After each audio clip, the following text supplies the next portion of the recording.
On a commencé notre étude sur une courte étude sur la piété. Et puis on était la semaine dernière, vous avez commencé la portion pratique de la piété. On a fait une introduction en fait sur l'exercice de la piété et cette semaine, je veux avancer dans la première phase, si je peux dire, de la pratique de la piété, où je vous ai parlé de la première chose, c'est la prière. Un de mes professeurs me disait, Claude, tu peux pas avoir un ministère ça d'épais si tu as ça d'épais si tu as ça d'épais de prière. Alors, il dit, la prière, ça va avec le ministère. Nos vies chrétiennes, on ne peut pas avoir une vie chrétienne fructueuse, ça d'épais, si on a une vie de prière, ça d'épais. Voyez-vous, même si on dit c'est puissant la prière dépasse jamais ta foi. Elle ne va pas plus haut que ce que tu demandes. Elle ne va pas plus loin que ce que tu demandes non plus. Dieu peut donner plus loin, mais toi, ta responsabilité. La piété, c'est quelque chose qu'on est capable de dire, je prie pas parce que je suis pieux. Mais c'est l'inverse. C'est dans la prière que les autres voient ma piété. C'est pas, la piété, c'est pas un témoignage pour nous-mêmes, en fait. C'est notre contemplation, c'est l'idée d'être avec Dieu, dedans Dieu, et puis d'avoir cette communion. Puis si vous êtes enfermé dans la même pièce que Dieu, et je vais revenir sur certains propos de la semaine dernière, juste pour que ce soit bien compris. Si vous êtes enfermé dans la même pièce que Dieu, allez-vous vous fermer les bras et pas... Non, hein? On va-tu bouder chacun dans notre coin? Non, il y a quelque chose qui va sortir, il va y avoir une relation. On va parler comme, j'aime l'image de Moïse dans la tente d'assignation. Lorsqu'il est avec l'Éternel dans la tente, il est obligé de se voiler en sortant, là, il flash, lui-là. Là. Et puis, Josué, son serviteur, il est en arrière, il ne veut plus sortir de la tente. Moïse, c'est le fun de le suivre, mais d'être avec l'Éternel, ça, par exemple. Alors, il restait dans l'attente d'assignation. Lorsque Moïse est avec l'Éternel, il y a une discussion. C'est intéressant que la Bible prenne le temps de nous dire qu'il parlait à l'Éternel comme on parle avec son ami. Il y a une intimité qu'il y avait entre Dieu et Moïse qu'on n'a pas retrouvée dans les autres humains, si ce n'est le Seigneur Jésus. Si vous êtes dans la même pièce que Jésus, vous allez parler avec, n'est-ce pas? Les gens d'à côté vont entendre. Mais tu ne parles pas avec Jésus parce que tu es dans la même pièce. Mais tu parles avec Jésus parce que Jésus te parle dans la même pièce. C'est une résultante. C'est pas l'inverse. C'est la différence entre faire l'œuvre de la prière et prier. Comprenez-vous comment c'est subtil? Alors, je pourrais m'en aller. Ah, c'est vrai, il faut que j'aille prier. C'est pas de la prière. C'est vrai, il ne faut pas que j'oublie. Agenda, prière 8h à 8h12. Un café à 8h13 à 15. Ça, c'est pas de la prière. Je ne sais pas si vous comprenez. Il y a cette communion et là, on peut comprendre cette communion qui est toujours présente. La piété, c'est pas quelque chose que tu as puis tu n'as plus. Mais c'est cette idée d'être toujours là. Et là, vous allez comprendre pourquoi Paul est capable de dire dans 1 Thessaloniciens chapitre 5, priez sans cesse. Priez sans cesse. Avez-vous déjà médité là, sur le sans cesse? En réalité, ce que Paul est en train de dire, c'est soyez toujours pieux. Puis méditez sur le toujours. C'est une question d'être toujours en état de prière. C'est difficile. Parce qu'il y a le combat entre ton esprit qui veut être avec Jésus, puis ta chair qui veut vivre avec le monde. Elle veut se nourrir des choses terrestres. Puis, écoutez, vous avez bien beau jouer au spirituel, vous avez toute une chair. Fait que cette chair-là, Paul il dit, c'est ce qui le rend esclave. Elle est attachée à cette terre-là. Ah, il est plus capable. Il y a une grosse lutte qui se passe. Ça vous arrive-tu de faire des choses que vous ne voulez pas faire? Oui, moi, je suis un artiste là-dedans. C'est une lutte, c'est épouvantable. Puis là, après ça, tu regrettes, là. Puis c'est comme... La lutte est tellement puissante, là, que Paul il dit, « Ah!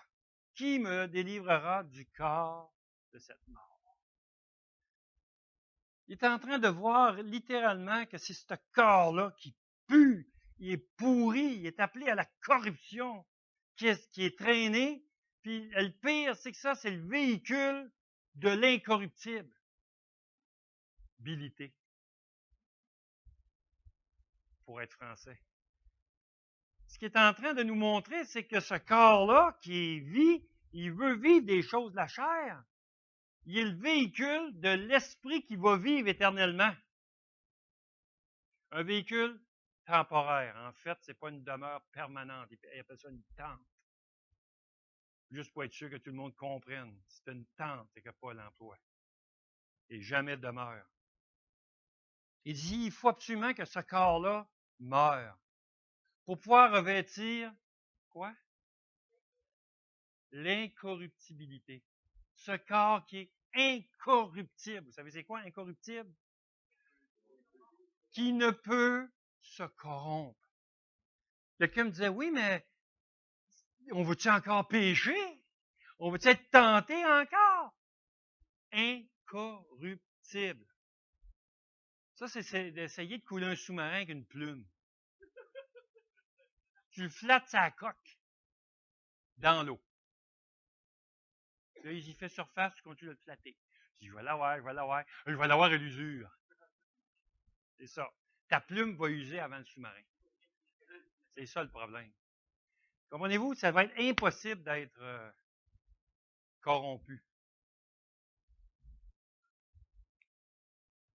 Saisissez-vous, je veux absolument que vous soyez conscients de cette proximité qu'on a avec le Père. Le fait qu'on est dans le Père. Et Jésus, il dit, dans sa prière dans Jean 17, il veut qu'on soit un, comme lui il est un, avec le Père. Voulez-vous ça? Vous voulez ça? Ben, c'est ça que Jésus a fait. Il dit, assis avec Christ dans les lieux célestes. Mais en attendant, notre corps, il est assis sur la terre, dans un lieu terrestre. Voyez-vous? Et il y a cette lutte-là. Donc, l'exercice de la piété. La prière, l'intercession, l'action de grâce, la louange et l'adoration. Je vous ai demandé la semaine passée juste une petite... vérifiez quand vous priez qu'est-ce que vous êtes en train de dire, afin de ne pas utiliser Jésus ou Seigneur ou Dieu comme une virgule. Seigneur, je voudrais, là, Seigneur, que tu fasses que ma mère, tu sais, Seigneur, elle ne file pas bien, Seigneur, puis là, lâchez le Seigneur. Parlez-y à la place. Comprenez-vous? Ce que je suis en train de vous dire, là, c'est pas une game. Ah, quand on se penche et on parle à Jésus, Jésus, il est là, là. Il est là matin, là. Croyez-vous ça? C'est ce qu'il a dit. On est assemblés en son nom, il est au milieu de nous. Le croyez-vous? Ben, il est là, là. Regardez comme s'il était assis là, là. Vous allez commencer je ne veux pas vous faire une image. Mais ce que je veux vous dire, par contre, c'est sérieux quand on parle à Jésus. Quand on parle au Père. Puis on ne s'approche pas. Hey, toi qui contrôle dans le ciel, là, là. Hey, mon chum! Hey, hey, hey! Il a fallu que je réveille un matin. C'est un manque de respect. On mérite à ce moment-là d'être foudroyé par Dieu. Il y a des gens qui traitent Dieu comme si c'était eux autres qui doivent contrôler Dieu. Dieu, je te demande de quoi, mais t'es bien mieux de le faire parce que je ne créerai plus en toi. Mais te punir, je ne créerai plus en toi. Oh! Je veux que vous compreniez cette dynamique. On s'approche de Dieu, le Dieu créateur du ciel et de la terre, de l'univers, tout ce qu'il contient, tout ce que vous pouvez concevoir. Il est en haut de tout ça. Vous vous approchez du roi des rois. Êtes-vous capable de vous approcher du premier ministre? Vous avez les gardes du corps alentour de ça, puis là, c'est rendu beaucoup plus sévère, parce qu'on s'est approché déjà trop proche dans le Parlement. Maintenant, il y a des gardes armés. C'est extrêmement difficile d'aller. Avez-vous déjà eu un rendez-vous avec le premier ministre? Avez-vous pensé avec le roi? Combien de sujets d'Angleterre ont déjà eu un entretien avec la reine, en privé? En privé. Avec personne alentour. Je vous fais réaliser que là, on est en train de s'approcher du roi des rois. On s'approche comment? Vas-tu oser lever la tête? Je veux que vous compreniez bien qu'il y a un respect qu'on doit avoir lorsqu'on s'approche de Dieu. On ne s'approche pas n'importe comment. Oui, mais c'est mon papa dans le ciel. Et qu'on aime ça dire ça, hein? Papa céleste. Je veux que tu saisisses pourquoi il est ton papa. C'est vrai qu'il est ton papa. Il n'y a pas de mensonge là-dedans. Mais il faut que tu saisisses que c'est le papa qui donne des tapes aux fesses aussi. Dieu, il m'aime, mais il est juste. Je veux vraiment que vous compreniez qu'on ne peut pas s'approcher de Dieu n'importe comment. Oubliez l'époque du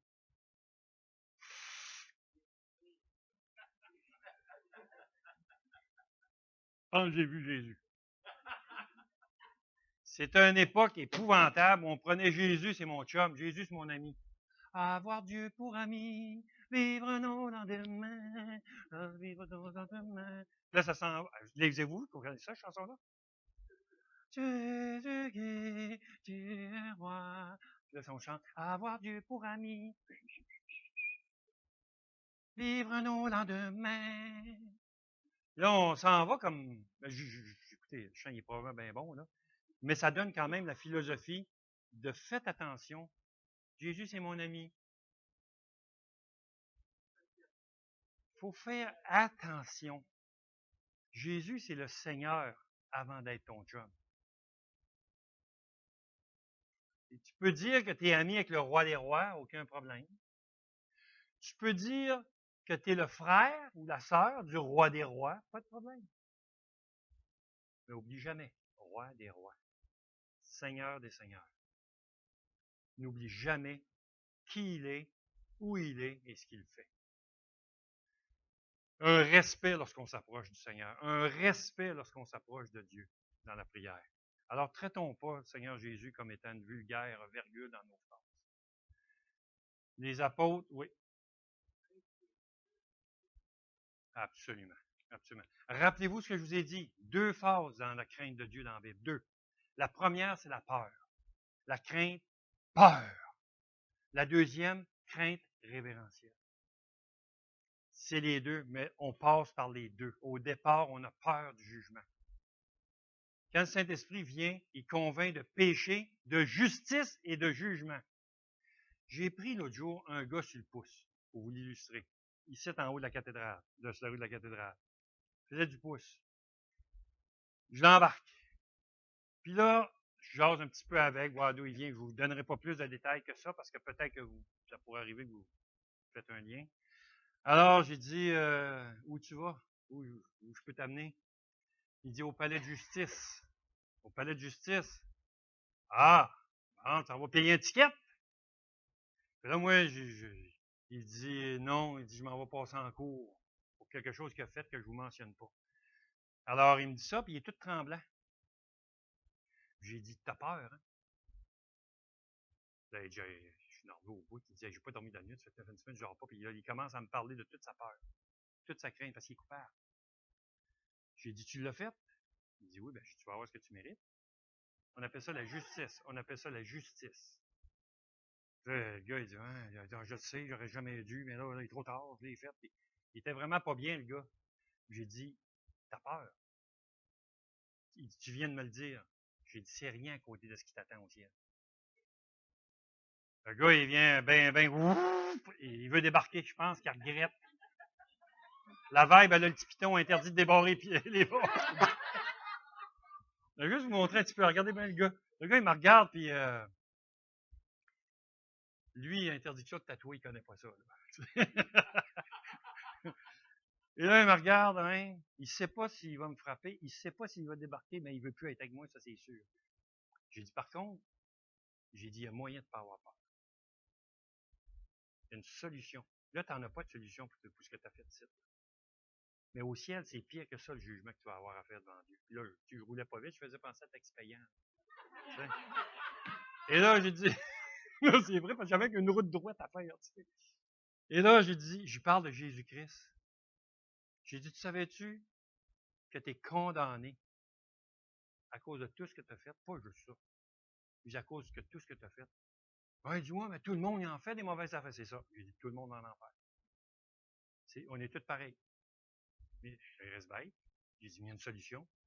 Il y a une solution. Il n'y en a pas 10, il y en a juste une. Il y a une personne qui a payé pour pas qu'on y aille. Ah ouais, tu vas me parler de Jésus? Oui, je vais te parler de Jésus. Entendez-vous? Et là, je commence à dire qui est le véritable Jésus, parce que lui, il a connu le petit Jésus. Le petit, moi, je vais te parler du roi des rois, le sauveur en croix. Et là, je commence à lui parler. Le gars, là, on était rendu dans le cours du palais de justice, puis il ne débarquait pas. Je veux juste vous montrer que c'est un peu ça. Dans cette, on a besoin du sauveur. Puis, savez-vous quoi? Je ne sais pas comment il a compris toute l'affaire. Mais peut-être qu'il avait moins peur du juge terrestre après. J'espère qu'il a eu plus peur du juge céleste. Mais il faut vraiment réaliser là, que la peur, elle est nécessaire. Parce que la première affaire, c'est qu'on fait face à la justice. La deuxième, c'est quand on réalise que Christ a payé pour plus que j'aie peur. Comprenez-vous ça? Ne crains point. Ne t'effraie point. Qu'est-ce que Jésus a fait quand il est rentré dans la pièce après qu'il ait été ressuscité? Il apparaît dans la pièce. C'est intéressant parce que tout le monde, ils ont toutes des craintes. Ils ont tout peur. Est-ce que vous seriez différent? Ah, ils l'ont vu mourir sur la croix, lui, là, puis là, il apparaît dans la salle. Oh, il y a de quoi qui ne marche pas, tant mort, il y a de quoi qui échappe quelque part. Un fantôme. Il dit, oh, il a dit que la paix soit avec vous. Il a donné sa paix pour que tout le monde soit. Il a chassé la crainte. L'amour parfait bannit la crainte. Mais on passe par la peur du début. La réponse, c'est ça, lui. Et on switch vers la crainte révérentielle. Comprenez-vous? On ne peut pas rester là, sans ça, on n'avancera plus. Alors, on fait le switch, on s'en va là. Donc, les deux sont dans le même. Je m'approche de Dieu, pas n'importe comment. Pourquoi prier? Ma première raison de tout. Pourquoi prier? Donnez-moi ce que vous pensez, là. Juste sans me donner des commentaires de 2 phrases et demie. Dites-moi juste pourquoi on prie. Pourquoi prier? OK, c'est un besoin. C'est une communion, une relation. Oui. OK. Pour se tourner vers les vraies solutions, Henri? Parce qu'il nous l'a demandé. Reconnaître qu'il est Dieu. C'est le moyen qu'on a pour parler à Dieu. Faire fuir l'ennemi. Pour notre foi, c'est nécessaire pour notre foi. Résister à la tentation. Lâchez pas, vous en êtes bien. Parce que Dieu répond aux prières. Pour l'adorer, louange. Vous êtes dedans. Et comme dirait mon professeur, toutes ces réponses sont bonnes. Mais c'est réel. Je vais en regarder quelques-unes avec vous. La première de toutes, comme Henri a dit, parce que Dieu le dit. Est-ce que la prière est naturelle chez l'être humain? Un bébé, il peut-tu prier un enfant? Mettons un enfant, vous n'avez pas montré à rien à prier, vous le lâchez lousse, là. Est-ce que naturellement, il va dire, il faudrait bien que je prie? C'est dans moi que j'ai envie de prier. Non, hein? Comment tu le laisseras? Tu dis, attends, ça sera pas long. Il est rendu à 80 ans. 90, comment ça combat encore plus? 100 ans, 110 ans. Là, il commence à. Ah, je l'avais dit qu'il allait fléchir les genoux. Hein? Si tu ne montes pas, il ne fera pas.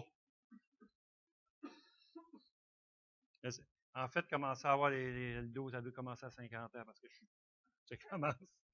Mais c'est parce que Dieu le recommande. Parce que Dieu le recommande, premièrement. Pourquoi prier? Parce que Dieu le recommande. Je vais vous citer des versets rapides, ceux qui prennent des notes, vous pouvez les prendre en note. Luc 18, à partir du verset 1, Jésus leur adressa cette parabole pour leur montrer qu'il faut toujours prier et ne point se relâcher. C'est écrit. Il a fait une parabole pour leur montrer qu'il faut toujours prier et ne point se relâcher. Okay? 1 Thessaloniciens chapitre 5, verset 17. L'autre, c'était Luc 18, verset 1. 1 Thessaloniciens, chapitre 5, verset 17.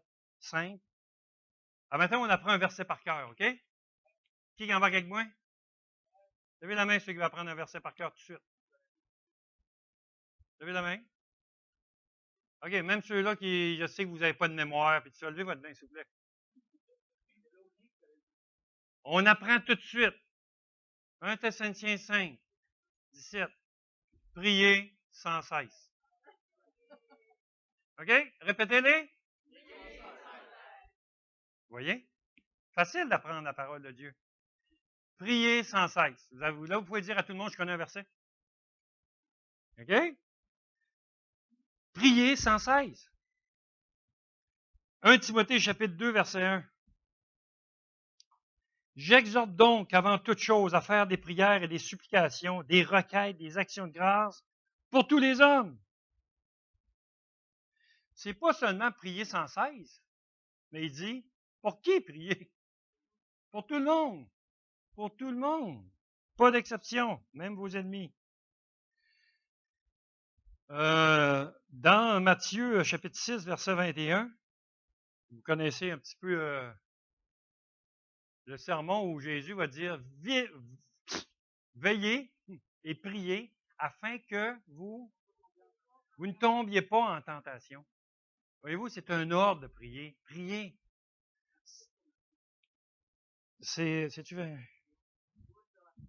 Ah ben, je me suis trouvé de verset. Ça flash le Kodak de la main. Matthieu 6, 21. Checkez-moi dans ça, hein? 6, 21.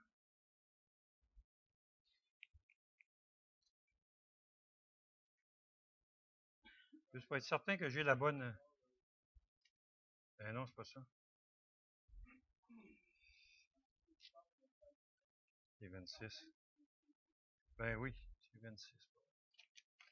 Ça doit être 26. Excusez-moi, c'est quelqu'un qui veut le trouver, là. Non, non. C'est juste avant. Oh, oui, c'est 26 probablement. OK, c'est 26, 41. Il faut que je corrige ça. C'est 26, 41.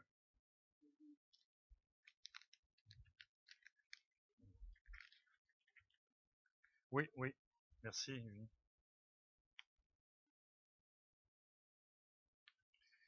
Veuillez prier afin que vous ne tombiez pas en tentation. Deuxième chose, pourquoi prier? Il y a une affaire que moi, j'ai réalisée parce que le diable existe. On va y arriver à tout ça. Là, ce qui arrive avec ouais, oubliez, là. Je ne vais pas tout décortiquer les versets tout de suite. Inquiétez-vous pas, on va y arriver. Mais je vous demande pourquoi prier. Premièrement, parce que Dieu le commande. Pourquoi? C'est intéressant qu'il dit afin que vous ne tombiez pas en tentation. Comment il s'appelle l'auteur du tentation? Le tentateur. Parce qu'il existe, il va vous mettre dans la tentation. Dieu ne tente personne. Avant d'arriver à dire c'est ma faiblesse, ma chair, là, ça commence pas là. La prière, c'est spirituel parce que le combat, il est spirituel. Ma première raison à moi, vous pouvez la mettre cinquième si vous voulez, c'est pas grave, il n'y a pas d'ordre. Mais j'aime fonctionner d'une façon logique dans ma tête et je me dis, je prie parce que le tentateur est là. Priez sans cesse. Priez afin que vous ne tombiez pas dans la tentation parce que le tentateur va vous tenter. Le diable existe. Croyez-vous ça? Vous avez la foi dans le diable? Non, on croit par exemple qu'il existe. Voyez-vous? Alors, si on néglige cet aspect-là, on oublie une bonne partie. Éphésiens chapitre 6, verset 12, il dit, « Ce n'est pas contre la chair et le sang que nous avons à combattre. » Voyez-vous? Mais contre les principautés, contre les autorités, contre les princes de ce monde de ténèbres, contre les esprits méchants dans les lieux célestes. Avez-vous déjà vécu un combat céleste? Je ne sais pas, mais le verset-là, il dit que c'est ça votre combat. Peut-être que vous ne le savez pas, puis que vous pensez que votre combat il est charnel. Peut-être que vous êtes Tu dis, ah, je souffre, j'ai ça, ah, je souffre, j'ai ça, puis on a cette tendance à se regarder le nombril, à s'attribuer nos douleurs à notre chair. Alors que la Bible dit, vous n'avez pas à lutter contre la chair et le sang. Bon, c'est stressant. Si on n'a pas à lutter contre la chair et le sang, puis j'arrête le verset, le commun des mortels va se poser des questions, il va dire, oh, mais contre quoi qu'on lutte d'abord? Là, il dit, wow, s'il n'y a plus de chair, il n'y a plus de sang, qu'est-ce qui reste? On tombe dans l'immatériel. Voyez-vous? Ben, c'est exactement ce qu'il dit. Votre combat, là, il est céleste. Votre combat, il est spirituel. Puis il faut réaliser ça à fond pour comprendre la prière. Savez-vous comment ça marche, la prière? On dit, ben, on demande au Père, puis le Père, il nous le donne. Tu sais, si on veut être très carré, c'est intéressant qu'il nous dit, je ne sais pas comment ça marche, la prière. L'as-tu déjà vu? Non, tu ne l'as pas vu. As-tu déjà vu l'effet de tes paroles partir vers le Seigneur, puis le Seigneur te renvoyer des paroles? C'est pas visible, c'est spirituel. Un texte qui m'a toujours renversé, c'est Daniel, quand il a à cœur de comprendre la prophétie. Daniel 10. Dès qu'il reçoit la nouvelle qu'il reste 70 ans, 70 semaines d'année, il a à cœur de comprendre la vision. Qu'est-ce qu'il fait? Première réaction à Daniel. Pouf! Il arrête toute activité.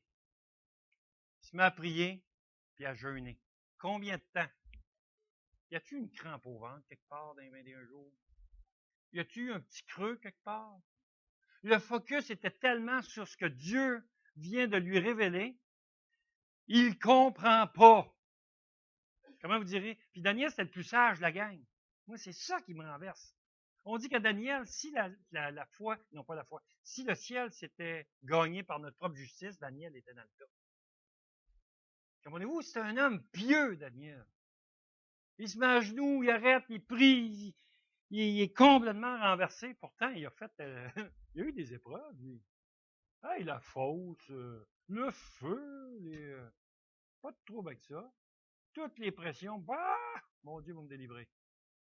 Son Dieu lui donne une révélation de ce qui s'en vient. Ah, donc, je veux comprendre. Il se met à genoux. 21 jours plus tard, l'ange apparaît et il dit à Daniel, homme de Dieu, dès que la parole est sortie de ta bouche, l'Éternel m'a envoyé. Au 21e jour? Au premier jour. Quand la parole est sortie de ta bouche, tu as désiré connaître, Dieu m'a envoyé tout de suite. Il n'a pas attendu. Dieu ne tarde pas. Mais l'ange dit ceci. J'ai eu un combat en m'en venant.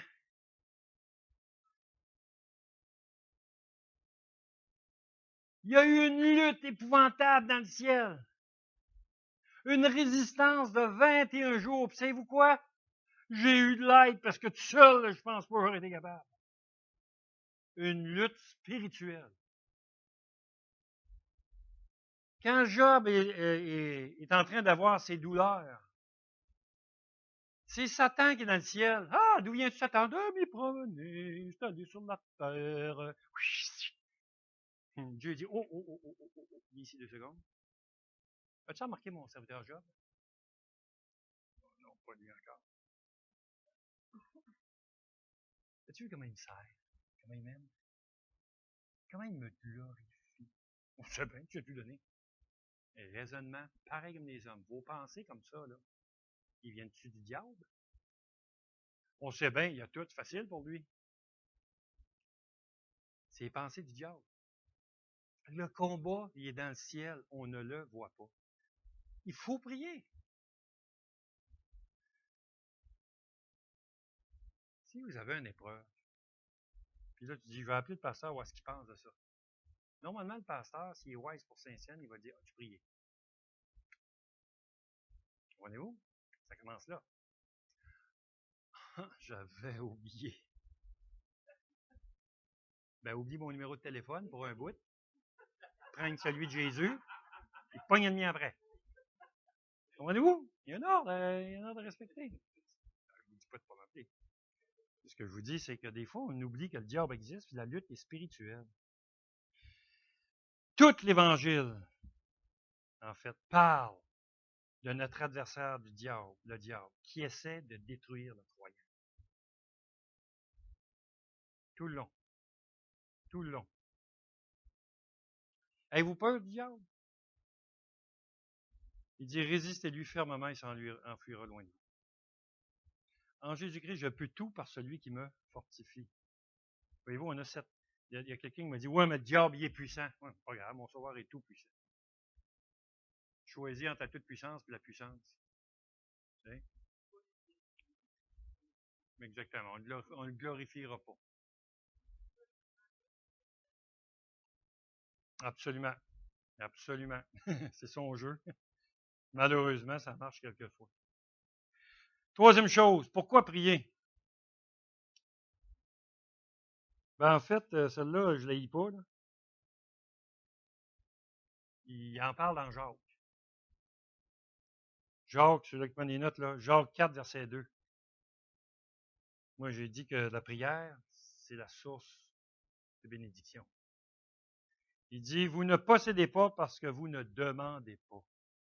Puis Jésus avait enseigné dans Luc 11 aussi de demander. Hein. Ça, c'est Jacques 4, verset 2. Vous ne possédez pas parce que vous ne demandez pas. Il dit, vous ne possédez pas parce que vous ne priez pas. Puis il dit, vous ne possédez pas simplement parce que vous ne demandez pas, mais aussi parce que vous demandez mal. Vous demandez dans le but de satisfaire vos passions. Hein? Alors, il dit, il y a ces deux aspects-là. Ça se peut que tu ne possèdes pas la bénédiction de Dieu parce que tu ne la demandes pas. C'est comme un enfant là, qui passerait en avant, et je sais que je n'ai eu quelques-uns d'enfants. Là, il y a un mur de bonbons, là, transparent. Et là, tu as bien beau dire aux enfants, touche pas ce qu'il y a dans les tablettes, on fait l'épicerie. Je peux vous dire une affaire, mes enfants sont extrêmement obéissants, ils ne touchaient pas, et vous pouvez être sûr de ça.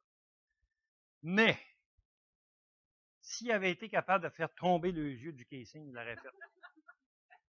Il faisait l'épicerie avec un œil sur un bord là, puis l'autre par là, puis je ne sais pas comment il faisait, mais il devait bouger de même aussi. Il voyait ça passer.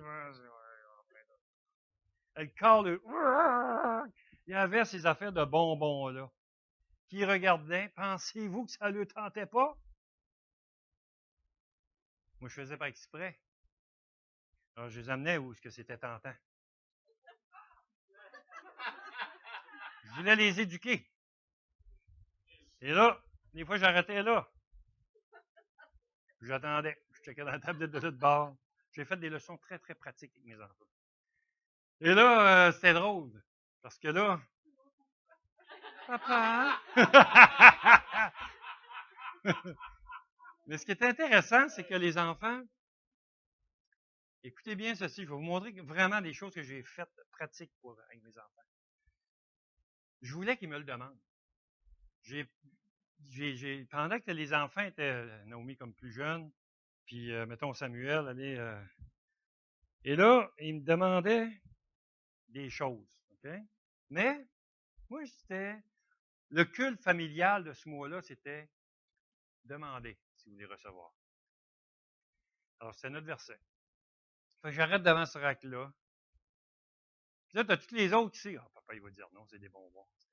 Ah non, il va sûrement dire non, c'est des bonbons. Ah, papa, il va dire non, c'est des bonbons. Pas une fois l'Halloween, pas qu'il va dire qu'un bonbon, va dire. Mais Naomi, la plus jeune de la gang, elle check le rack à bonbons. Elle check le père, check le portefeuille. Ça marche. Et le calcul là, se faisait. Papa. Plus un. Oh, ça c'est pas tellement bon pour. OK, juste un. J'en prends un. Là, tu regardes avec les yeux qui fait pitié. Et savez-vous quoi? J'ai dit non, tu m'as demandé un, je te donne un. J'en achète un, mettons. On arrive à la maison, puis là, on avait une garderie à la maison. Et les enfants, ils ont cette tendance, ils savent comment demander. Il y avait une médiatrice entre papa et les enfants. Naomi. C'était la plus jeune. Les plus vieux, ils disaient, Naomi, va demander à papa si on peut avoir un popsicle. Naomi, aucun trouble avec ça. Elle a grandi en demandant à papa. Je me souviens de, de l'époque, c'est popsicle double, là, tu vois là. Là, Naomi, elle monte en haut, puis il faisait chaud, c'était l'été. Elle vient demander un popsicle. Ah, pas de problème, ma fille. Oui, papa va donner vos popsicles. Poignez le popsicle. C'est deux petites bosses de même. Et ça, je prends du conjoint. Clac! Course en deux, donne un demi de popsicle à Naomi. Naomi s'en va. Les autres, ils en veulent, il faut qu'ils viennent me le demander. C'est important, c'est une leçon que je suis en train de leur donner. Si vous pensez que mes enfants, je les ai mis dans le coin et dit vous allez apprendre la Bible par cœur, je n'ai pas fait ça avec mes enfants, mais je leur ai fait des leçons en Bible, par exemple. Et là, il était dans le coin, elle descend en bas, ils sont pas fait que puis il fait chaud, les autres, les gars, qui sont en face de main. Hey, puis les autres, ouais, papa, il a dit, il va demander, c'est de même que tu parlais, me semble? À quelques intonations. Et là, c'était drôle de voir aller mon goinfre, ma poubelle vivante, Timothée. Lui, il rentre en haut. Papa, puis-tu avoir un popsicle? Pas une autre moitié, donne ça à mon Timothée. Naomi, pas Naomi, Alex. Papa, excuse-moi. Elle a été c'était vraiment une soie. Papa, est-ce que tu pourrais en avoir un popsicle, mon petit? Ben oui, ma fille, tu peux en avoir un. Casse le popsicle, donne la moitié. J'attends mon premier clown de la tête, là. Il n'a jamais monté. La soeur de même, il regardait les autres. Ben, non. Il n'a jamais monté pour le demander. Même dans la tête d'un parent, il dit, pauvre, si les autres en ont toutes, quelle leçon tu donnes? Il n'y en a pas eu. Puis il faisait semblant de rien. La prochaine chaleur se pointe à l'horizon. Ah, est-ce qu'on pourrait en avoir un, popsicle? Oui, mon garçon, tu peux avoir un popsicle. Je le casse en deux. Écoutez bien ça. Je le casse en deux. Je ne donnais pas des complets, ça les fondait dans les mains. Là, je donne sa moitié de popsicle, et c'est le plus vieux, là, les gars. Et que là, il me regarde, puis il voit que j'en ai un autre dans l'autre main. Ben, puis l'autre. Je lui dis, puis l'autre, ça va être à quelqu'un qui va venir me demander. Puis lui, écoutez bien, il est wise, il a compris l'affaire. Ben, il dit, peux-tu l'avoir? Savez-vous ce que j'ai fait? J'ai donné. Mon but, c'était pas de priver ou donner ou pas donner. Mon but, c'était de montrer, si tu ne demandes pas, tu ne reçois pas. Laissez-moi vous dire qu'ils l'ont appris assez vite. Mais je vais vous montrer que, des fois, on a Dieu qui il y a le carré de bonbons pour nous autres, il y a les popsicles, il y a toutes sortes d'affaires en réserve. Puis tout ce qu'il veut, lui, c'est ouvrir la porte pour t'en donner. Puis tout à côté, il connaît mes besoins.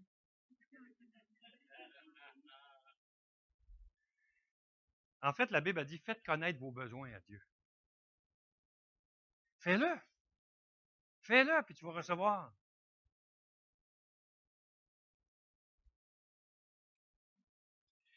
OK. Source de richesse. La quatrième, ben, j'aurais pu le mettre au début aussi, mais parce que Christ est notre modèle. Modèle à suivre. Qu'est-ce que Christ a fait? Ouais, il nous a donné un exemple à suivre. T'sais? Puis dans Hébreux 7, 25, c'est intéressant parce qu'il nous dit qu'il n'a pas cessé de prier. Il continue. Regardez ce qui est écrit.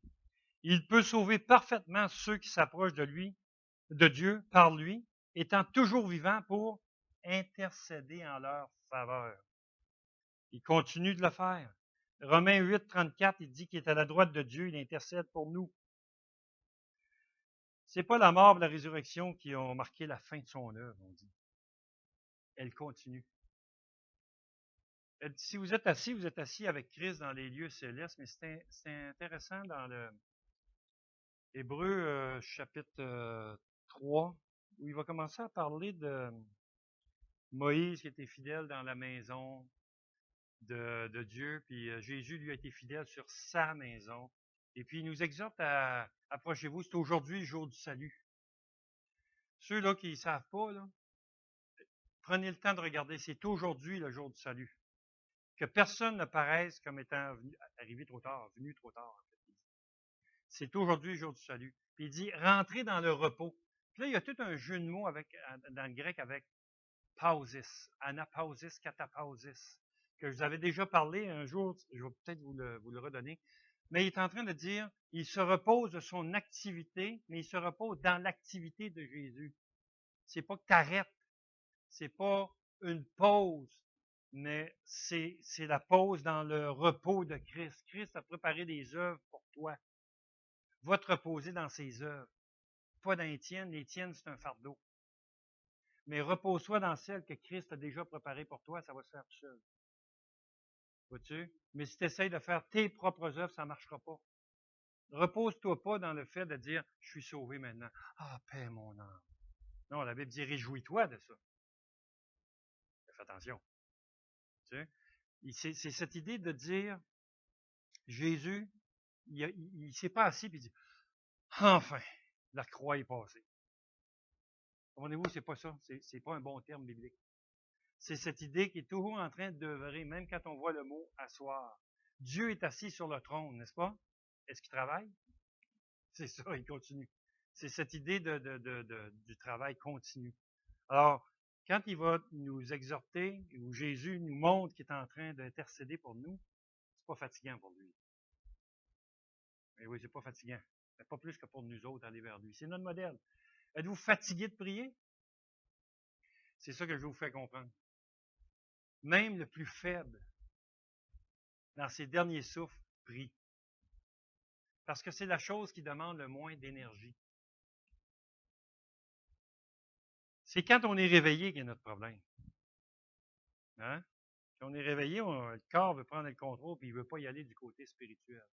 Combien s'endorment en priant? C'est intéressant que c'est comme quelque chose que. Il me semble que ça dort bien. Hein? C'est tellement bien, là. C'est tellement bien que c'est un somnifère. Ben oui, c'est ça. On prie dans nos rêves même. Mais ce qui est intéressant, c'est juste de dire, c'est pas fatigant. La preuve, c'est qu'on tombe endormi en priant.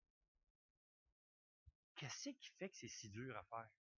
Qu'est-ce qui fait que c'est si dur de faire comme Jésus? C'est le combat. Le combat de la chair. Ça veut pas, ça veut pas. Christ, c'est le modèle du disciple. Puis Christ a passé, en fait, énormément de temps dans la prière, même pendant son séjour sur terre. OK, on dit que la prière donne la paix.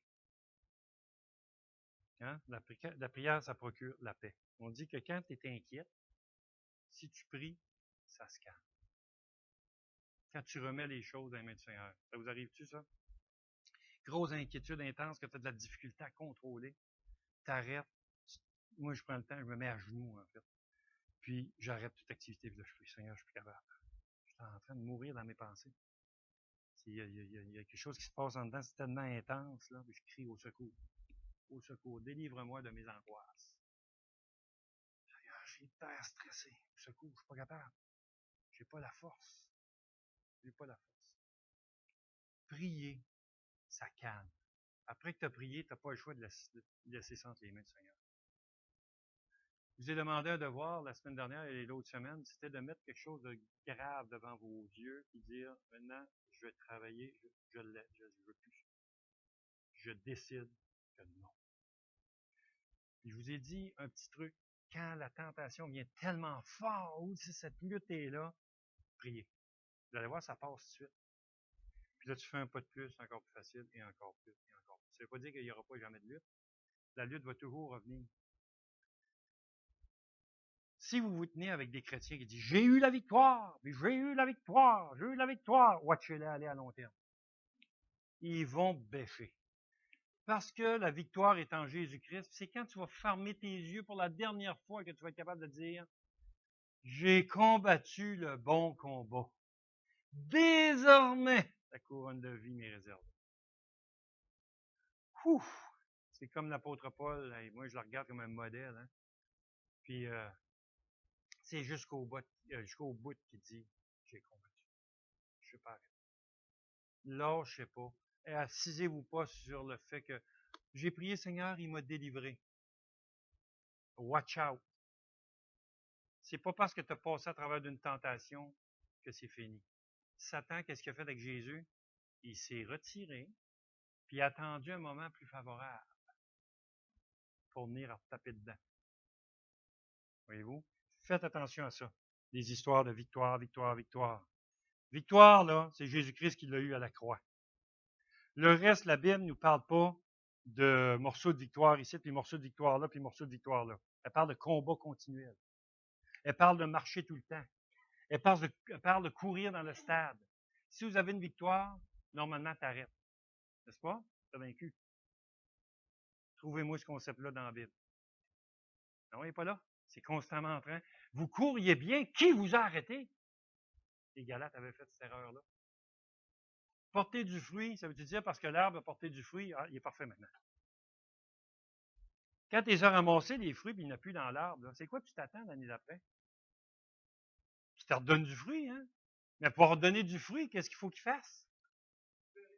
C'est intéressant parce que là, ça va y prendre sa nourriture, ça va y prendre tout son liquide, ses nutriments, que ça va dans ses branches, des branches grosses, ça va dans l'arbre, vous comprenez? Et puis là, il va reproduire un fruit. Qu'est-ce que tu vas faire l'année d'après? Tu ramasses le fruit. Qu'est-ce qu'il faut qu'il fasse, là? Alors, recommence à produire du fruit. Jusqu'à quand? C'est ça, jusqu'au bout. Jusqu'au bout. Donc, ça, c'est extrêmement important, OK? La prière donne la paix. Si donc méchant comme vous l'êtes, vous savez donner de bonnes choses à vos enfants, à combien plus forte raison le Père Céleste donnera-t-il le Saint-Esprit à ceux qui le lui demandent? Le Saint-Esprit s'obtient par la demande. Vous, ceux qui l'ont reçu, vous l'avez. Et c'est intéressant qu'il est en train de parler à ses disciples en disant ça. Ça, c'est Luc 11, verset 13. La prière fait échapper aux tentations, comme vous avez dit tout à l'heure.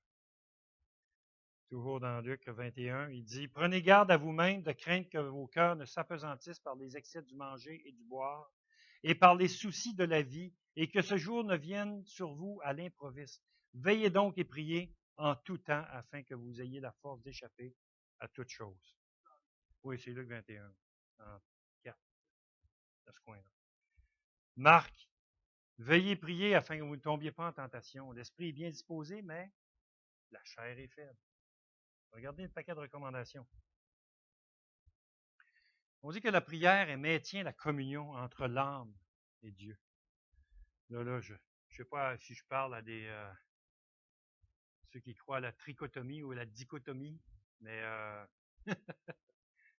dicho, c'est plus hébreu, puis tricho, c'est plus grec. Et notre pensée, nous autres, c'est âme, corps et esprit. Plus, que je dirais, alors que l'hébreu, pour lui, c'est plus le côté matériel, le côté immatériel, c'est plus le côté l'âme et le corps. Mais de toute façon, les deux sont bons. Et ça nous garde dans la communion avec Dieu. Celui qui veut s'approcher de Dieu, il faut qu'il le fasse comment? Il commence en disant en esprit. C'est comme ça qu'on s'approche. Je sais qu'il est tard, là, je vais fortier, là, mais je m'en vais un mois. Fait que profitez-en un petit peu. Là. Okay? Je vais absolument passer ça. La prière, elle favorise la croissance spirituelle. Croyez-vous ça? La prière favorise la croissance. Dites-moi pourquoi, avant que je vous dise quoi.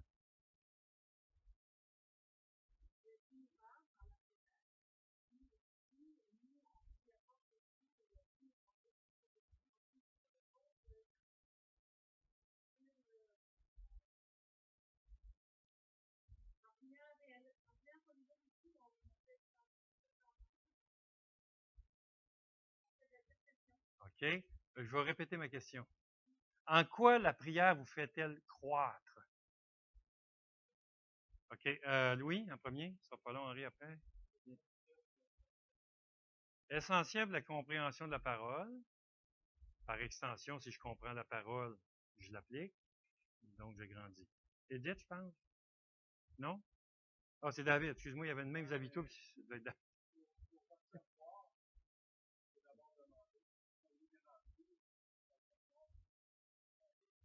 OK. Henri? Elle met en lumière ce qui bloque la croissance. Absolument. C'est bon, Henri? Euh, OK. En répondant à nos prières, notre foi augmente parce qu'on voit que ça marche. Hein? Ah, c'est ça? OK. Arnold? Obtenir la sagesse, donc si je suis plus sage, je marche plus. Jacqueline?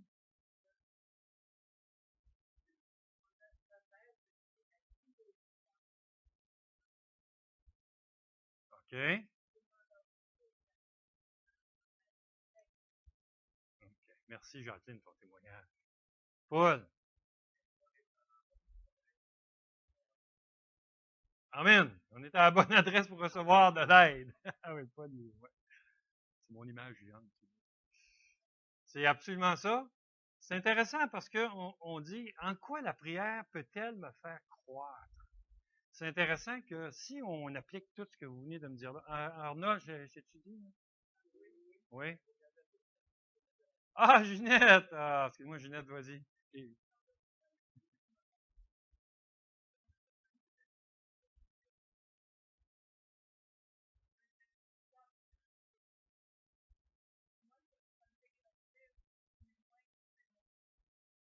Amen. 1 Timothée 3,16. Est-ce qu'on s'approche de Dieu avec, on a une confiance quand on se présente devant lui? Hein?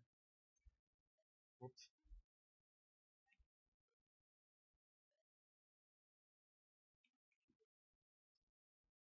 Ouais, ben en fait, non.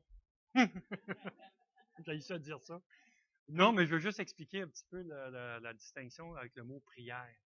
Prière, c'est quelque chose que nous adressons à Dieu, c'est pas Dieu vers nous. Alors que le cordon, lui, c'est la vie qui est transmise du haut vers le bas. Mais j'ai compris. Mais regarde, c'est intéressant, par exemple. Je vais finir avec Louis. Vas-y, Louis. Avant.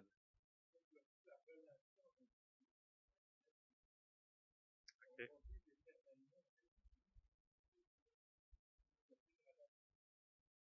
OK. Je vais vous demander quelque chose. Je veux juste être certain. Oui, Paul.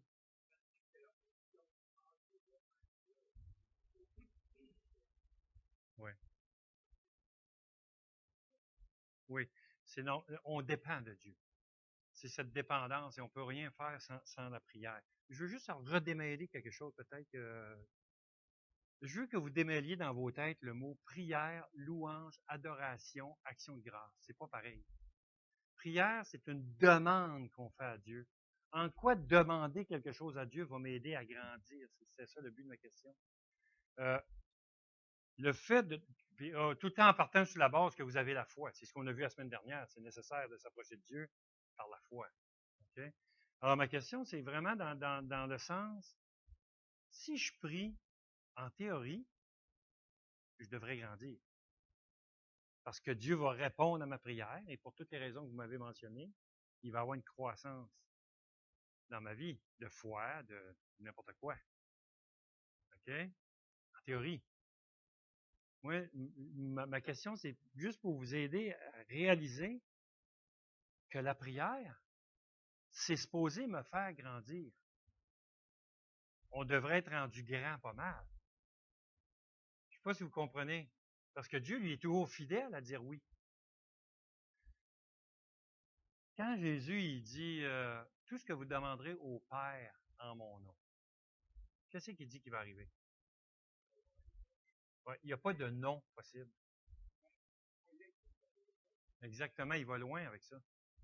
Donc, il ne dit pas non. Il ne dit pas tout ce que vous demanderez au Père en mon nom, ben, on va checker ça ensemble, puis ça va peut-être être un oui, mais pas sûr. Là. Ah, je ne m'embarque pas là-dedans. Non, non, c'est pas ça qu'il dit. Ça va être oui.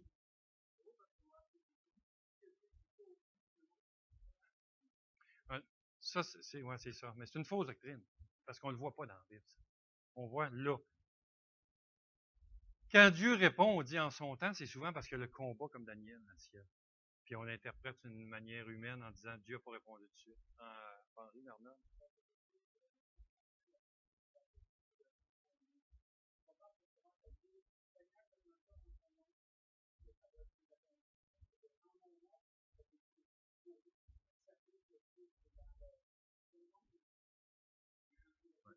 En tant qu'ambassadeur de Jésus-Christ. Okay.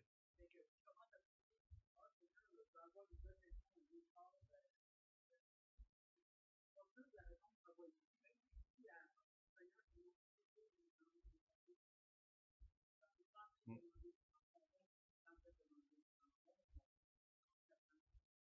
OK. C'est le je en son nom. Maintenant, attention, je veux juste, oui, c'est bon, là, mais il y a une nuance. Je vous ai parlé la semaine dernière de ce groupe d'individus qui se présentent devant le Seigneur à jugement des brebis et des boucs, puis il dit, n'avons-nous pas chassé des démons en ton nom? N'avons-nous pas prêché en ton nom? On a fait des choses qui étaient en ton nom, puis tu nous l'as accordé. On a dit qu'on était tes ambassadeurs, on ne l'était pas, puis tu nous l'as accordé. N'avons-nous pas guéri des malades en ton nom?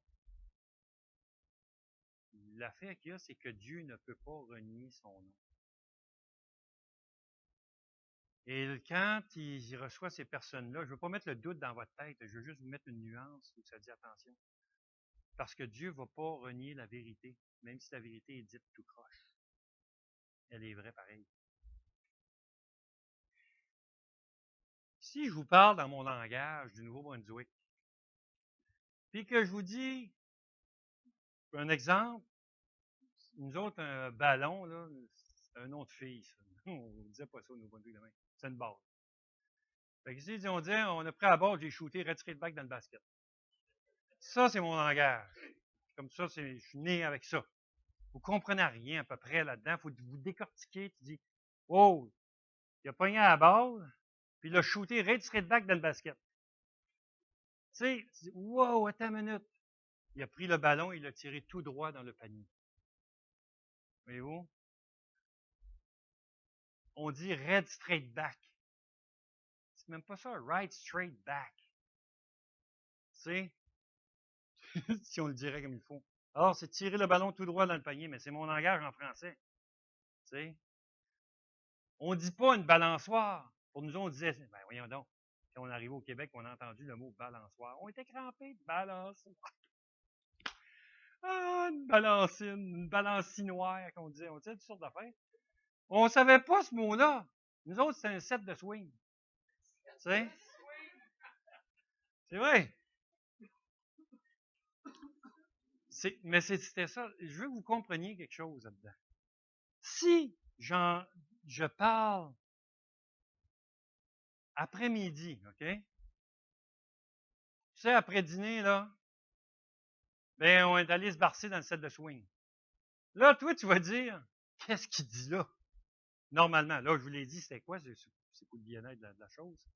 Si je fais ça, vous allez regarder l'affaire, tu dis, ben voyons donc, c'est même pas vrai. Après le dîner, il est allé se bercer dans la balançoire. Je ne sais pas comment vous le dites. Se balancer dans la balançoire, là, je ne sais pas, là. Mais comme vous le dites, vous avez dit, c'est ça qui est la vérité. La vérité, c'est que c'est le set de swing s'est fait aller. Comprenez-vous? La balançoire a balanciné. Je ne sais pas comment dire ça, c'est vous les faces. Fait que là, ça se balançait. La balançoire a balancé, on va dire. C'est ça la vérité. Qu'on la dise en disant set de swing, ou qu'on l'appelle balancine, ou qu'on l'appelle, je ne sais pas comment on le dit en Suisse, mais dans n'importe quelle langue, la vérité, c'est le mouvement de la balançoire. Dieu ne va pas renier jamais son nom, même s'il est dit tout croche, même s'il est proclamé par des mauvais motifs. La vérité va toujours demeurer la vérité. Je veux juste apporter cette nuance-là dans le... Ça ne veut pas dire que parce qu'on est en train de faire un service au nom de Jésus, qu'il est au nom de Jésus. Ou par Jésus, si je peux le dire comme ça, là, tu sais, juste faire cette petite nuance-là. Ceux-là qui faisaient le service, comme je vous ai dit la semaine dernière, pour ceux qui étaient là, En réalité, il se présente devant le Seigneur et dit, quand avons-nous vu avoir faim? Quand est-ce qu'on a fait ça en ton nom? On ne se rappelle pas de ça. Voyez-vous, eux autres, c'est tout à fait par expression de la piété, là, vraiment. OK, je continue. Oui, oups, excuse-moi.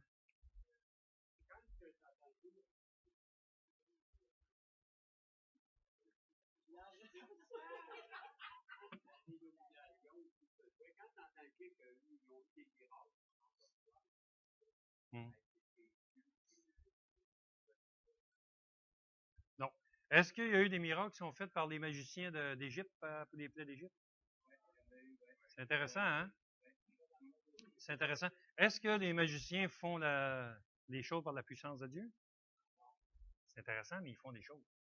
Est-ce que les divinités, pas les divinités, les divinations, est-ce qu'ils font sous le pouvoir de Dieu? C'est intéressant, mais il y a une force qui est là, qui est utilisée pour le faire. Alors, on parle de puissance satanique. Alors, ce qu'il faut faire attention, c'est que je peux semer le doute en faisant ce qui semble être vrai. Il y a des gens qui vont très, très bien parler. Très bien. Bonne élocution, bonne explication, puis qui vont instruire dans le mensonge. Et ça paraît vrai. C'est pour ça qu'on appelle des faux docteurs. Là, ce qui est intéressant avec un faux docteur, ce qui n'est pas intéressant aussi en même temps, mais c'est qu'il réussit à avoir des foules qui vont l'écouter.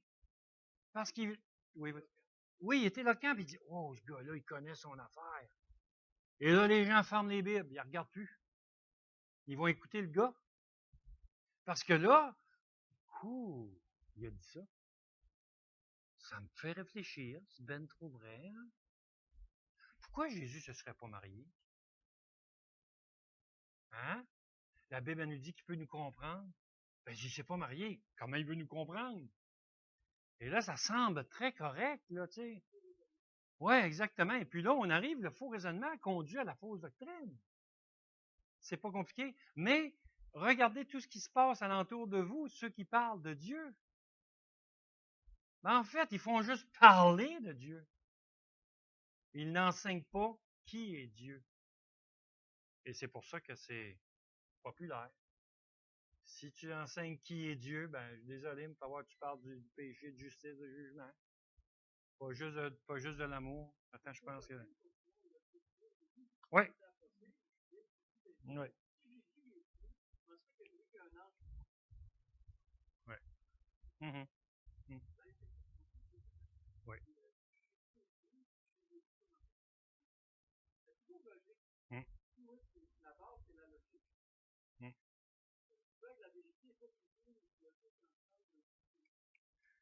Ouais. Mais la foi est toujours logique après que tu as fait le pas. Après que tu as fait le pas. C'est avant qu'on dirait qu'elle n'est pas logique, mais après que tu l'as fait, ah oui. Julie.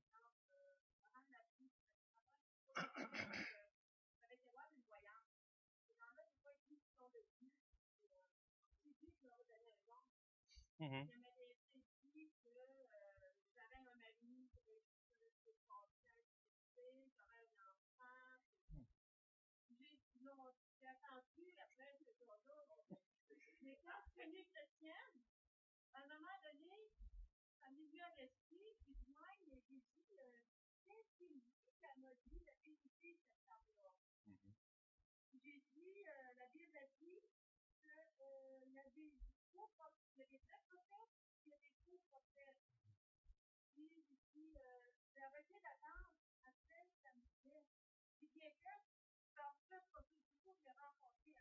Mm.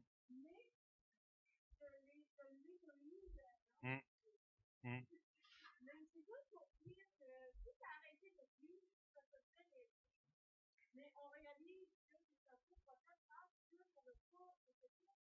OK. OK.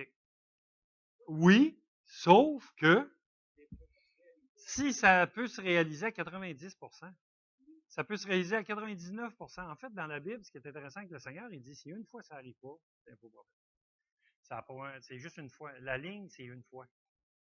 C'est pas 10 fois, 15 fois. Hey, Nostradamus s'est pas trompé à 70%! Sortez les roches qu'on le lapide.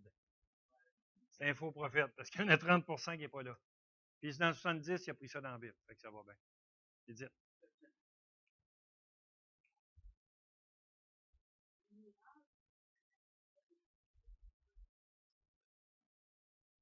Non. Ça n'a pas rapport avec. Oui, c'est ça. En fait, ça n'a pas rapport avec une dénomination. Ça n'a même pas rapport. Il peut y en avoir ici un matin, puis je n'ai peut-être pas de Dieu ici. Alors, ça n'a pas rapport avec la dénomination. Ça a vraiment rapport avec Jésus-Christ. Alors, ce qu'il faut réaliser dans ça, ça n'existait pas une dénomination à l'époque de Jésus. Suite après, quand les disciples, écoutez, on va aller vraiment à la base, on va aller dans Acte 2. Acte 2, on voit la formation de l'Église. Puis immédiatement après la formation de l'Église, on voit des miracles, qui est fait par les apôtres, suite après, continue de se faire. Et là, ils ont eu les croyants ont été persécutés, puis ils sont partis. D'établissement de l'Église. Là, on voit des prophètes, des prophétesses, on voit l'institution de l'Église jusqu'à ce que la parole soit écrite. En fait, c'est ce qu'on peut retrouver. Donc, c'est seulement le premier siècle. En fait, on voit même dans les écrits que passé les années 68 de mémoire, on retrouvait déjà plus de miracles tels que mentionnés dans la Bible. Parce que les églises étaient formées. Et il n'y avait pas de dénomination, mais il y avait des faux prophètes dedans ça aussi. Tu sais, quand il parle dans un Corinthien, il y a des sectes, il y a des divisions parmi vous où il parle de l'Église. Alors, il dit, il y a des choses sataniques qui se passaient dans l'Église. C'est pas, je veux juste vous faire comprendre que ça n'a rien à voir avec où est-ce que ça se passe. Oui. Oui, absolument. On peut faire ça, passer les fêtes, par exemple. Oui, je peux vous parler des choses qui sont un petit peu plus du domaine spirituel, l'exercice des forces des ténèbres, si vous voulez savoir, je peux vous dire bien du stock avec la parole sur ça. Mais je veux juste faire comprendre que quand on parle de ça, ton intervention, elle est excellente. Et dites parce que non, c'est pas. Il y a des gens qui sont vrais là-dedans. Il y a des vrais et il y a des faux. En réalité, Jésus, il ne classe pas ça par un numéro puis par un nom. Moi, je pense que quand Jésus regarde Rimouski, il parle de l'Église qui est à Rimouski. Et c'est l'ensemble des croyants. C'est son corps. Il ne fait pas une référence à l'Église, nous autres. Il fait référence à l'Église, son Église, le corps de tous les croyants qui sont réunis là. Il y a des gens, comme je disais tout à l'heure, quand moi je me suis converti, je croyais à des mensonges. J'étais converti pareil. Ça a pris de l'enseignement pour me sortir de ces croyances-là.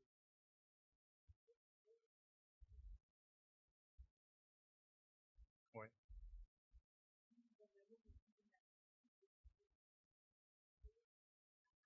Mm-hmm.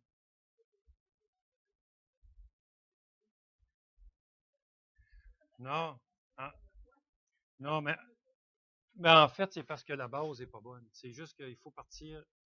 Moi, j'ai pas aucun problème avec ça, dans le sens que je dis, OK, je vais essayer d'aller voir là où les choses qui sont vraies, ce qui croit, ce qui est vrai. Puis là, je vais prendre la parole. Parce que la clé, c'est la parole de Dieu. Il n'y a rien d'autre. Rien. Il n'y a pas de puissance spéciale. Si je leur montre que qu'est-ce qu'ils me disent est vrai, je leur montre.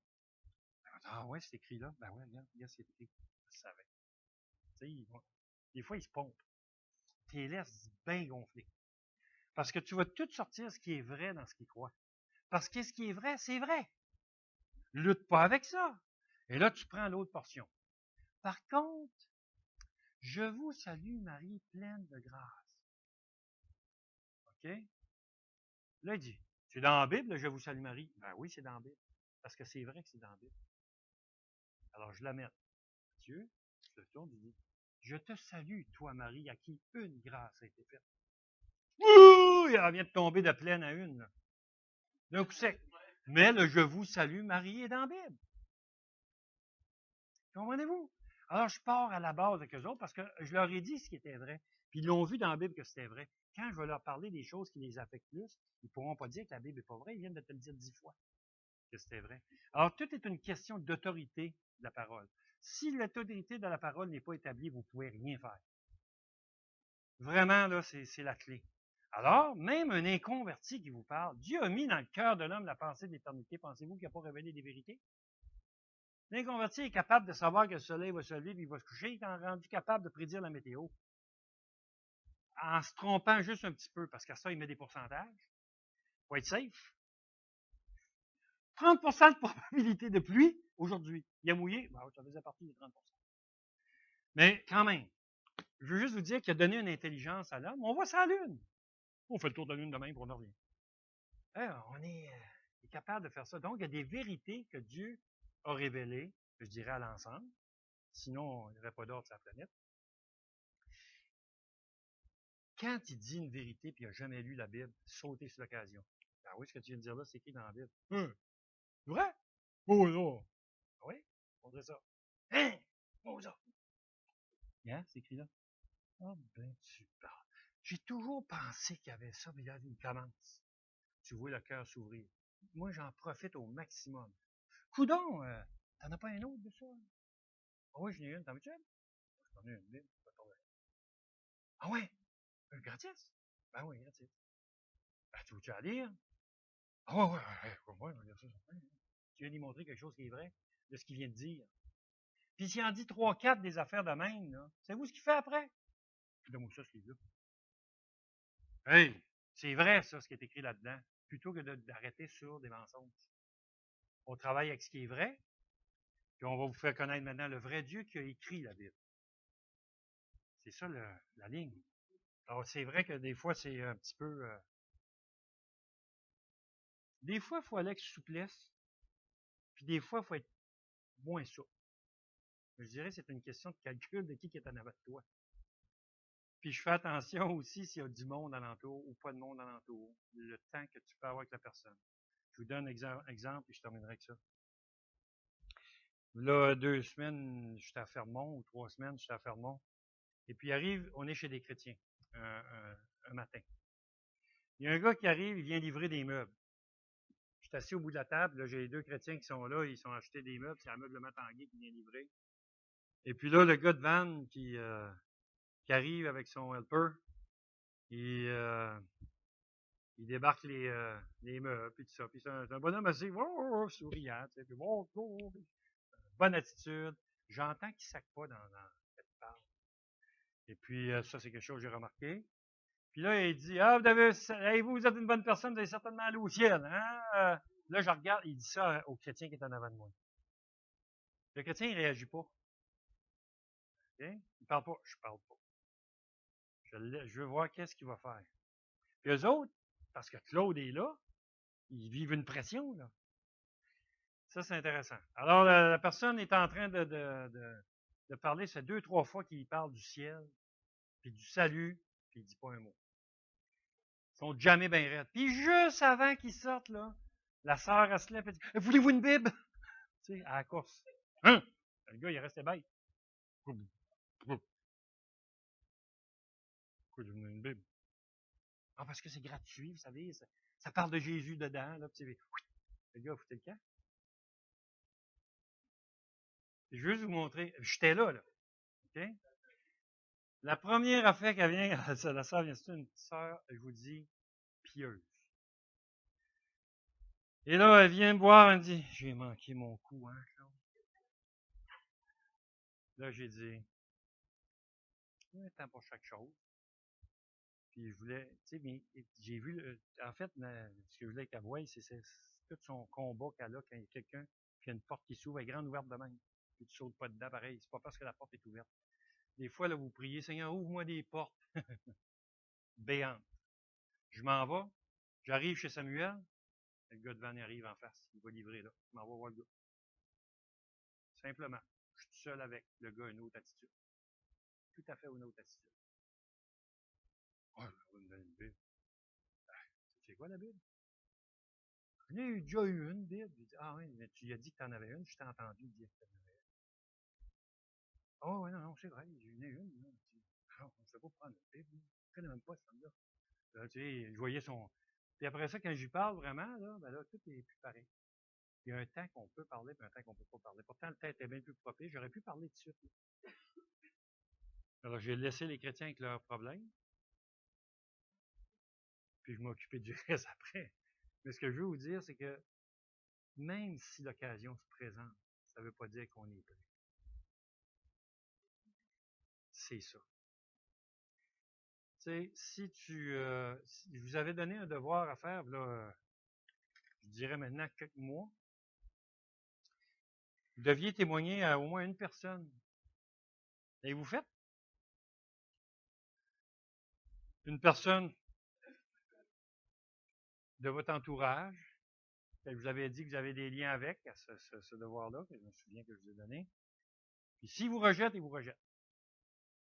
Payez le prix pour témoigner. L'avez-vous fait?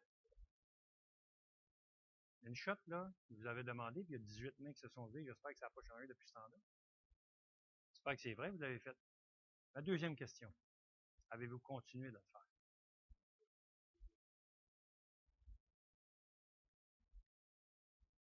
Commencez-vous à trouver autres mots, d'autres, parce que j'entends, oui, mais dans mesure, est-ce qu'il y a passé le oui, vous avez une autre réponse? Avez-vous continué de le faire? Ça, c'est une mauvaise réponse.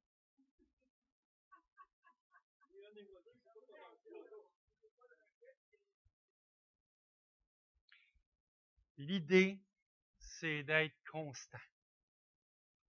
Vous allez conduire des hommes à Christ. C'est garanti. Vous n'allez peut-être pas les cueillir. Comprenez-vous ce que je veux dire? Peut-être que vous n'allez pas les cueillir, mais vous allez les conduire. Hein? C'est comme dans un auto, là, puis quelqu'un embarque avec toi, tu lui fais faire le bout de chemin, puis là, il veut débarquer à celui-là. Il débarque, mais tu as le bout de chemin que tu as fait faire, c'est avec toi qu'il l'a fait.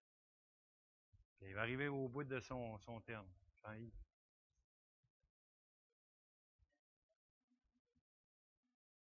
Tu as fait ton travail. Oui, t'arrêtes. T'arrêtes, il te l'a dit. Ben, en fait, toi, tu as fait le bout que tu avais à faire. Mais quand quelqu'un dit non, il n'a pas dit un non éternel. Vous comprenez? Il a dit non. Ben, à un moment donné, là, il se présente des occasions. Puis ils vont s'approcher de toi. C'est bizarre parce qu'ils t'avaient rejeté. Mais tu as quelque chose qui les énerve. Puis quand ça va aller pas si bien ou qu'il va arriver quelque chose dans leur vie, là, tu vas voir niaiser au dépanneur. Arrive au cash.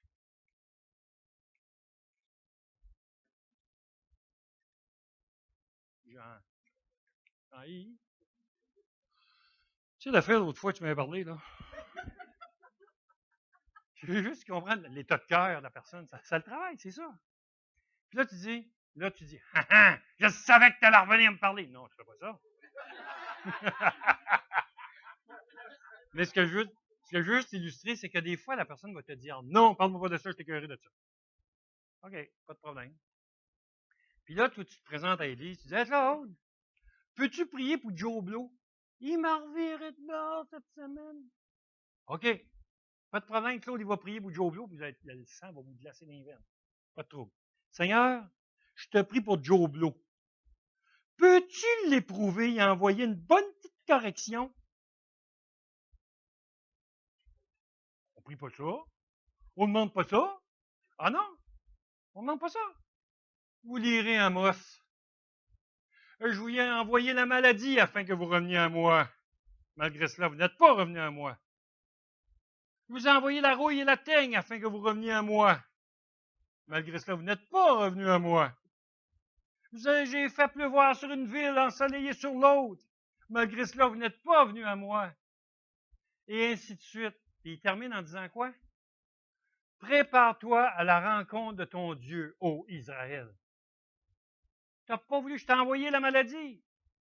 Le but, c'est quoi? Que tu reviennes à moi. Puis nous, on est là. Seigneur, sauve-les. Touche-les pas, là. Non, dorlote-les. Ils vont bien plus t'aimer si tu leur donnes tout ce qu'ils veulent. C'est ça qu'on pense, hein? Mais la réalité, c'est faux. C'est pas ça. C'est pour ça qu'ils disent que la religion, c'est pour les faibles. C'est parce que c'est les faibles qui se tournent vers Dieu. Pourquoi? Les faibles reconnaissent leur état de faiblesse, puis ils crient à quelqu'un qui est plus fort. Tu sais? Ben oui. Ben oui, j'avais un de mes amis, il était gros comme un pou. Il était tout petit. Une plume. 3 plumes, plume, plume. On était petit. On l'appelait le petit. Et puis, les amis dans le cours d'école n'étaient pas toujours des amis. Fait qu'ils voulaient s'en prendre aux petits. Et je me souviens du petit, ce qu'il faisait quand il courait. Ça emmenait se cacher du grand. Approche, ouais, approche. Il y avait son petit poing qui sortait de là même. T'en as de toi. Viens donc, ouais. Il faisait crier au secours. Le faible, il va crier après le plus grand pour que le plus grand prenne soin du plus petit. Le faible dans la foi, c'est ce qu'il fait.